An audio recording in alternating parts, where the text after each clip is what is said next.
stuff. And it's our stuff that becomes our clutter. And if you think about it, the way that the stuff got into our house, either we or somebody in our household bought the stuff. Did you know that Americans have doubled our consumption in the last 40 years? Since 1978, we are buying twice as much now as we did back in 1978. No wonder our houses are full. So, why are we buying so much stuff? Right? Well, it's my feeling it's because of marketing and advertising. And basically, marketing and advertising are the same thing. But I know already what some of you are thinking out there. You're saying to yourselves, well, gee, just because I see an advertisement doesn't mean I'm going to run out and buy the product. And you're right. Most of us here are not going to run out and buy a product. We may never buy it just because we see the ad. But the thing is, the marketing that we're subjected to from the time we're born until the time we die does have an effect on us. And it makes some of these products more and more familiar to us. You know, back in 1927, Wheaties, they were going to discontinue Wheaties. But somebody in the company, they got the idea that if they put the ad to music, maybe that might work. So they put the ad to music, and it did work. So Wheaties, historically, is given credit for having the very first radio jingle that ever existed. Nowadays, we, all of us, on the average, spend 58 minutes a week humming or singing these jingles in our head.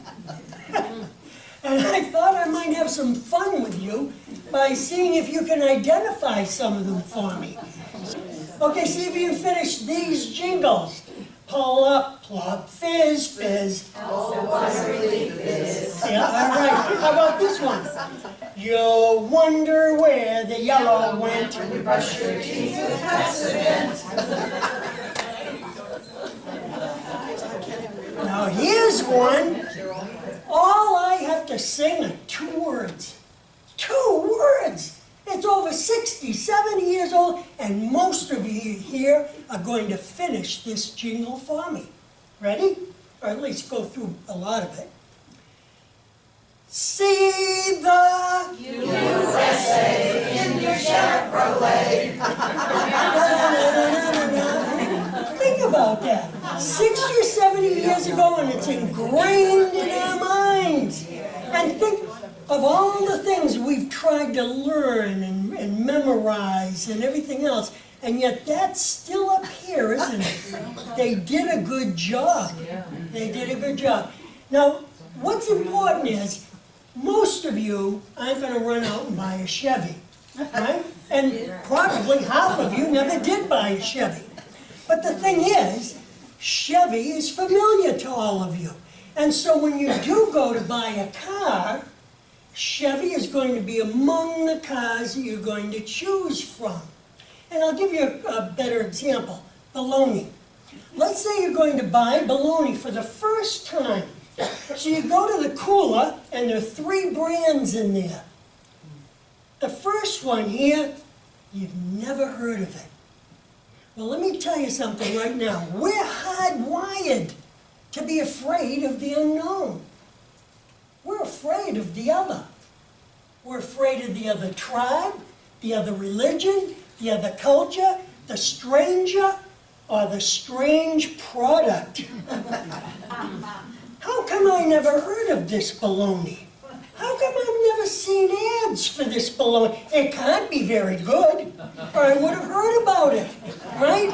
And so you dismiss it offhand, unless maybe you're thinking about price or something else. You go to the middle bologna. Gee, I think I've heard of this one. I think I've heard of it. And then the third bologna, Oscar Myers. My bologna is everything. And I'll make a bet that's so familiar to most of you that most of you can even picture that little kid who's who's singing that? How many of you can picture it? Yeah, that's how familiar it is to us. And so we're going to pick up Oscar Myers, put it into a cart, and off we go. And next time when we come back to pick out bologna, we're not going to go through that process of trying to decide again, because our brains are lazy. We want to save brain energy. We've already gone through that decision making. We got the Oscar Myers. It seemed to be, we like it, so we just pick it up again, put it into a cart, and off we go. The more often we do that, the stronger our shopping habit becomes for Oscar Myers. Now, how do you break a shopping habit? Let's say you're one of these other balonies. How are you going to get all these people that are buying Oscar Myers to buy your bologna?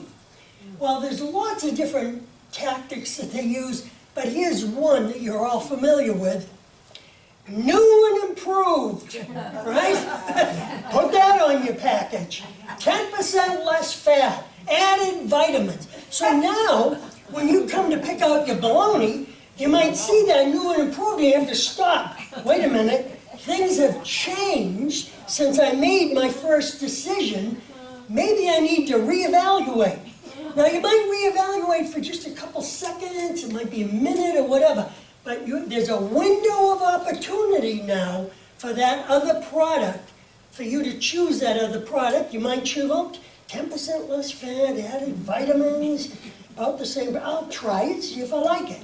And off you go. And if you do like it, and you think it's better than Oscar Myers because there's 10% less fat and added vitamins, you'll start picking up the middle one, putting that in your cart, and off you go.